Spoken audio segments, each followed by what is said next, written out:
விருச்சக ராசி அன்பர்களே, உடல் ஆரோக்கிய பிரச்சனைகள் விலகி நன்மைகள் ஏற்படும் ஒரு நல்ல நாள். உங்களது உத்தியோக இடங்களில் இருந்து வரவேண்டிய பண பலன்கள் கிட்டும் நாள். பிற்பகலில் போக்குவரத்தில் கவனம் கொள்ள வேண்டிய நாள்.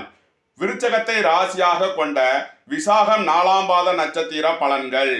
உங்கள் ஆசைகள் விருப்பங்கள் நிறைவேறும் நாள். விருச்சகத்தை ராசியாக கொண்ட அனுசம் நட்சத்திர அன்பர்களுக்கான பலன்கள். தாயாரின் உடல் ஆரோக்கியத்தில் கவனம் செலுத்த வேண்டிய நாள். வாகன வழியில் செலவுகள் ஏற்படலாம். பயணங்களில் கவனம் தேவை.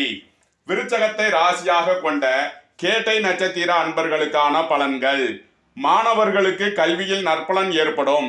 வியாபாரிகளின் வியாபாரத்தில் முன்னேற்றம் ஏற்படும் நாள். எதிர்பார்த்த தனவார்வாய் கிட்டும் ஒரு நல்ல நாள். இன்றைய அதிர்ஷ்டம் தரும் நவகோள்கள் புதன் கேது. அதிர்ஷ்ட எண்கள் 5, 95.